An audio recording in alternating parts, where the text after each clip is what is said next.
Clip number 1578۔ اس clip میں آپ قرآن پاک کی سورہ رحمان کی آیت نمبر 10 سے 14 تک کی تلاوت، ترجمہ اور تفسیر قرآن صراط الجنان سماعت فرمائیں گے۔ بسم اللہ الرحمن الرحیم۔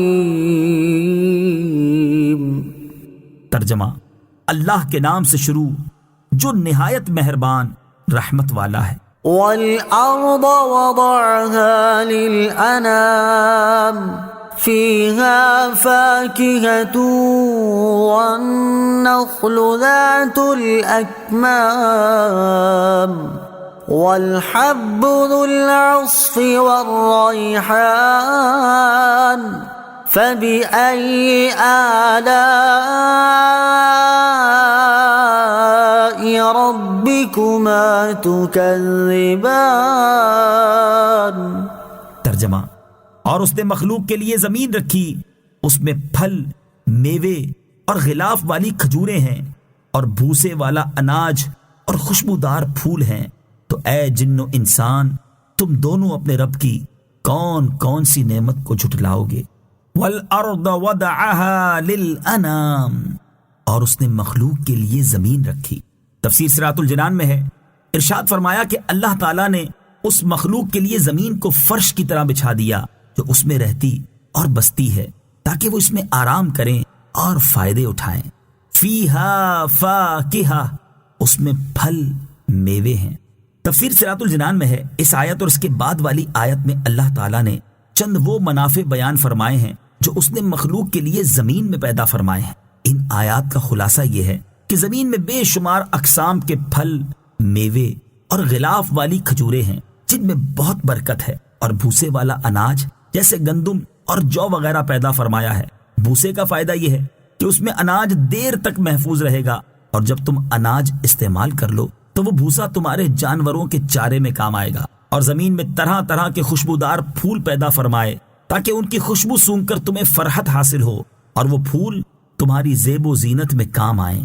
فَبِأَيِّ آلَاءِ رَبِّكُمَا تُكَذِّبَانِ، تو اے جن و انسان، تم دونوں اپنے رب کی کون کون سی نعمت کو جھٹلاؤ گے؟ تفسیر صراط الجنان میں ہے، یعنی اے جن و انس کی گروہ، جو نعمتیں تمہارے سامنے بیان کی گئیں ان میں سے تم دونوں اپنے رب عز و جل کی کون کون سی نعمت کو جھٹلاؤ گے؟ ہدایت اور نصیحت کرنے کا بہترین اسلوب۔ اس سورہ مبارکہ میں یہ آیت 31 بار آئی ہے، اور اس صورت میں بار بار نعمتوں کا ذکر فرما کر یہ ارشاد فرمایا گیا ہے کہ تم اپنے رب عز و جل کی کون کون سی نعمت کو جھٹلاؤ گے۔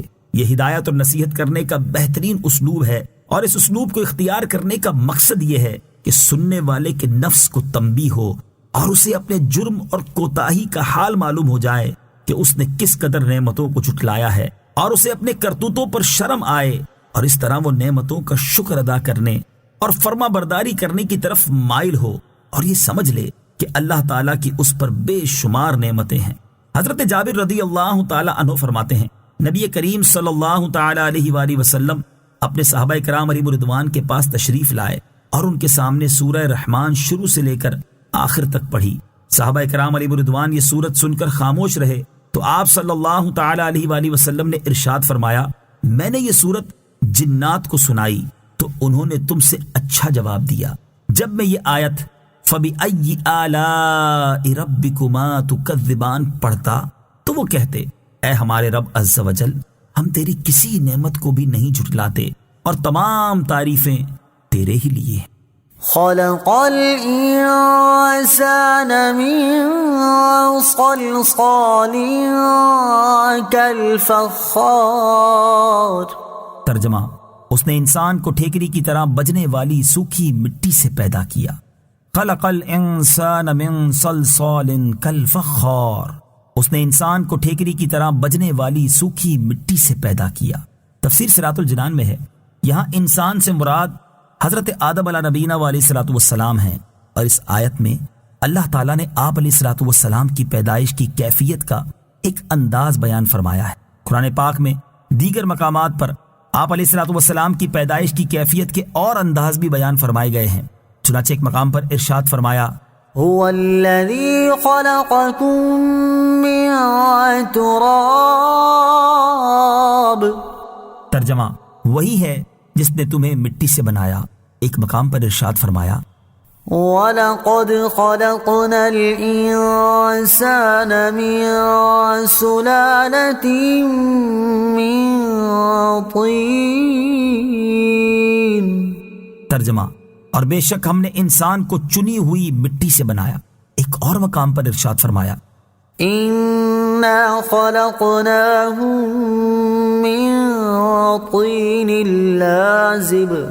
ترجمہ، بے شک ہم نے انہیں چپکنے والی مٹی سے بنایا۔ ایک مقام پر ارشاد فرمایا وَلَقَدْ خَلَقْنَا الْإِنسَانَ مِن صَلْصَالٍ مِّنْ حَمَإٍ مَّسْنُونٍ۔ ترجمہ، اور بے شک ہم نے انسان کو خشک بجتی ہوئی مٹی سے بنایا جو ایسے سیاہ گارے کی تھی جس سے بو آتی تھی۔ ان سب آیات کا معنی ایک ہی ہے، اور اس کی تفصیل یہ ہے کہ حضرت آدم علیہ نبینا علیہ الصلوۃ والسلام کی پیدائش سے پہلے ہر قسم کی مٹی جمع فرمائی گئی، پھر اسے پانی سے گوندا گیا تو وہ مٹی ایسا سیاہ گارا بن گئی جس سے بو آتی تھی۔ اس سے اللہ تعالیٰ نے حضرت آدم علیہ نبینا علیہ الصلوۃ والسلام کا جسم مبارک بنایا، اور جب وہ مٹی خشک ہو گئی تو ہوا گزرنے کی وجہ سے ٹھیکری کی طرح بجنے